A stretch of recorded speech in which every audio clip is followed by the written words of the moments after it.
Well, we have a real trial on day 4 of the Commonwealth versus Karen Read.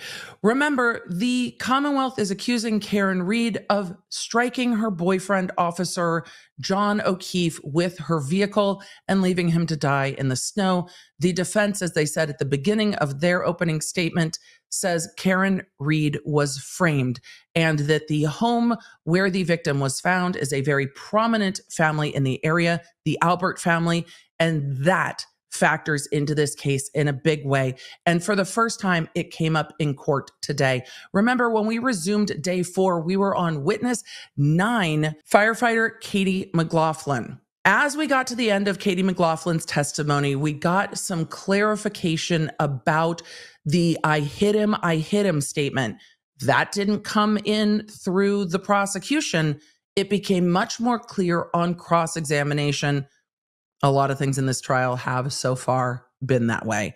And what became very clear is that when Karen Read said, I hit him, the fire medic asked her the question. She turned to another woman who is yet to be identified. Internet, I know you know, but in this trial, it's not been identified yet. Turned to another woman and was saying that to the other woman she was talking to in response to the question.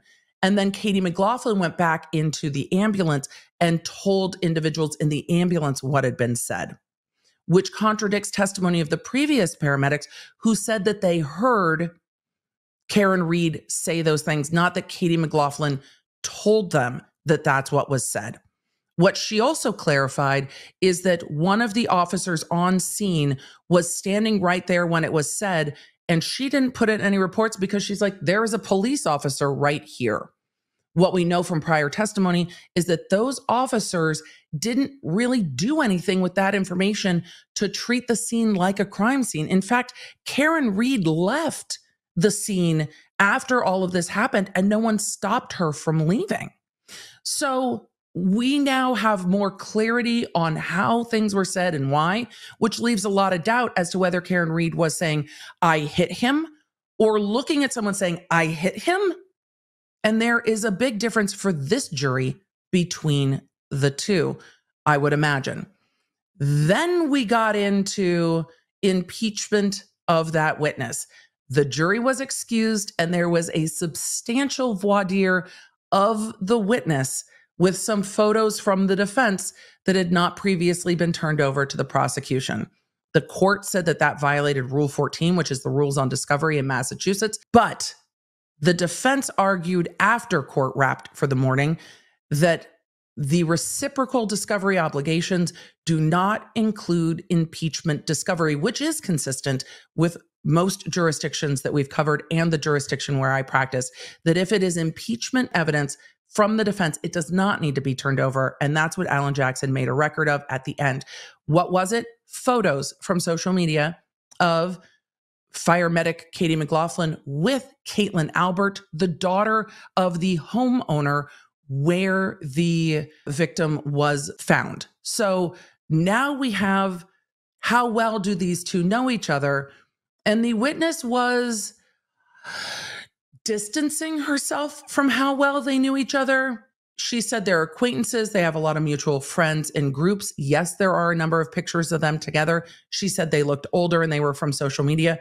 The defense didn't have any foundation, it seems, for when those pictures were taken, whose social media those photos came from, and didn't ask any of those questions. So we don't really know if those pictures were posted by the witness's social, if they were posted on Caitlin Albert's social, if they were posted on somebody else's Facebook and everyone is tagged. We just don't know because there wasn't foundation for that. And the witness was not impeached on the date those photos were either posted or taken. We don't know. So what the jury heard was that the photos existed. There are photos of them together. There were times that they socialized and that they were acquaintances. And then the defense got into the questions at the very end of that cross-examination saying, was the officer that reached out to you to interview Officer Albert? And she said she didn't remember. And then asked if she knew if that Officer Albert was the brother of the homeowner. And there was a speedy objection that was sustained. But now we also know that one of the officers involved in the investigation, it seems from this question, is the brother of the homeowner. So we are starting to get into the little bits of the interconnectedness of this small community. To the prosecutor's credit, on his redirect, he asked very concise and direct questions about civil service, how the fire department hires, and that priority is given to people who live locally. That when they're called out to a call at the home of someone they know, that they can't just say, no, I know them, because everybody knows everybody. And so the prosecution, I think for the first time on redirect, did a very good job of saying, right, but you know people who live here and you go to calls anyway. But it doesn't undo the fact that, again, this was not covered in direct examination, that at least in a mutual group, this particular firefighter, who's the one that heard the I hit him statement and related to everyone else, is friends with the daughter of the homeowner where the victim was found, which plays into the defense's theory of the case. But a different prosecutor showed up today so far. We did learn today that for the first time, one of the fire medic witnesses indicated that there were no holes in the victim's clothing, which will be really interesting because if there are fresh injuries on the arm, how are the clothes not torn? So we will see. Now the jury is going on a view. The judge did something that I really liked in getting ready for this jury view and explained to the jury what the purpose of the view was, read them the jury instructions about how it would happen, and was very informative with them on this is what's going to happen. This is what's to expect. This is how people are allowed to interact with you. This is the distance set up so other people don't interact with you. And then the lawyers got to make a jury view argument, which I have not seen in other jurisdictions, where in open court, they got to say to the jurors what they wanted them to focus on. And we heard from the prosecution that there will be a vehicle. They didn't say it was the defendant's vehicle, which they probably have in impound, but that there will be a vehicle on scene, and they want the jury to get a sense of the size of the vehicle, the interior of the vehicle, the dashboard of the vehicle, and get a sense of the distance of where the fire hydrant is on the property, where the flagpole is, and some of the other landmarks on that property that we've seen in the photos. Because, well, it's May 3rd and it's not snowing in Massachusetts. The defense then started to get into more of an opening statement type conversation or colloquy with the jury. And the judge was like, there's limited things you can say. And he redirected back to, we want you to pay attention to the distances and put kind of three-dimensional context to this crime scene. It was a very, very interesting day in court. A totally different trial showed up today. And I'm interested to see what happens when they come back this afternoon. At the end of day 4 of the Commonwealth versus Karen Read, we did have more fire paramedic testimony, but this started the testimony of the firefighters and paramedics that showed up to take Karen Read to the hospital. There is still a glaring gap in that because they have not called the police officers who made the decision to put Karen Read on a psych hold, which in this jurisdiction is Section 12. In California, it's 5150. In Florida, it's Baker Act. Has different names, but it is a forced psych hold, essentially. Law enforcement at some point determined there would be a hold, and then the call came back out for an ambulance to transport Karen Read to the hospital. They had conversations with Karen Read on the way to the hospital. She was referring to her boyfriend, the victim in this case, Officer John O'Keefe, as her husband, and had made comments prior to fire and paramedic arriving on scene that she was contemplating self-harm. But then she indicated to them, I don't mean that. But then repeating, asking, is he dead? And one of the witnesses at the end of the day she said to them, could I have hit him?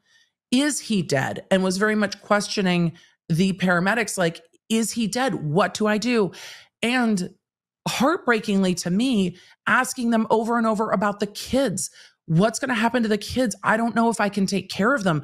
They're not my kids, but they're not his kids. And that's when the first paramedic to testify this afternoon realized that they were talking about Officer John O'Keefe, because it is well known in the area that he took his niece and nephew and took custody of them after both his sister and brother-in-law passed away. And that's when they're like, oh.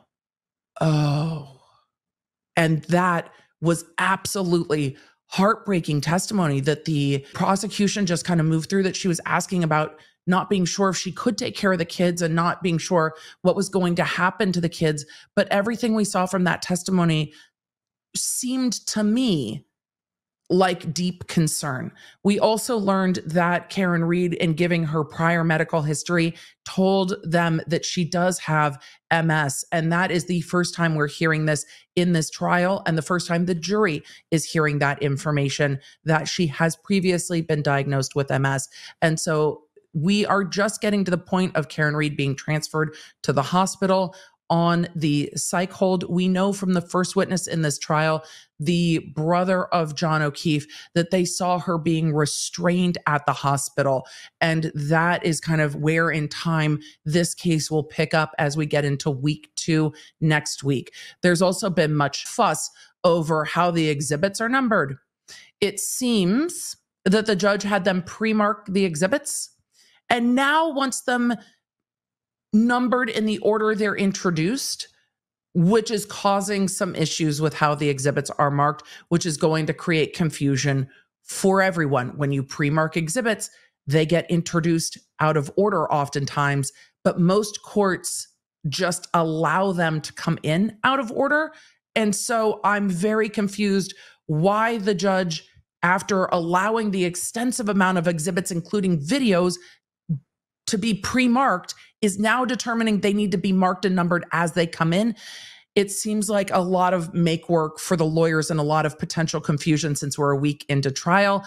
And that would have aggravated the hell out of me. And the lawyers seem to take it in better stride, at least in court. I imagine they're thinking in their heads. There had been the question to the last paramedic about whether or not they perceived that Karen Read had been drinking. Did she smell of alcohol? Were they asking those questions? And they were asking her if she had been drinking or if she had done any drugs, because they need to know what she has ingested before they transport her to the hospital on a psych hold. They said no. And of all of the witnesses that have interacted with Karen Read, no one mentioned once that they smelled alcohol on her breath or perceived that she might be under the influence. Everyone has said that she seemed distraught.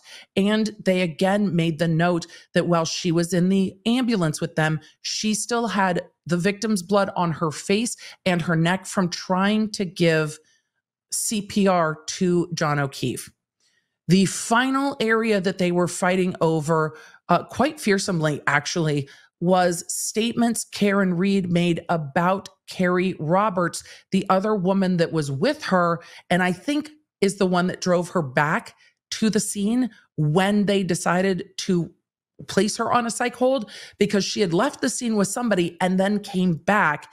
And the paramedic said, it seems like you have a good support system. It's going to be okay. And she supposedly said, well, do you know Carrie Roberts? That's an odd thing to say for someone who knows Carrie Roberts. And then there was a lot of fighting over what the defendant may or may not have said more about Carrie Roberts. So I'm not sure exactly where that line of questioning is going to go, but the defense, for the first time, fought to keep that out. This is the first thing we've really seen them on their feet, objection after objection after objection, to keep that information out. And now I, like chat and probably the jury, very much want to know why. For deep dives into the stories that I covered here, you can find them on my YouTube channel at The Emily D. Baker and The Emily Show podcast. I stream every Tuesday and Thursday. The podcast goes live on Wednesdays. And if you want to stay in the loop with everything I'm doing, receive the fastest notifications out there, and get more Law Nerd community, join me at lawnerdapp.com, our free app for iOS and Android.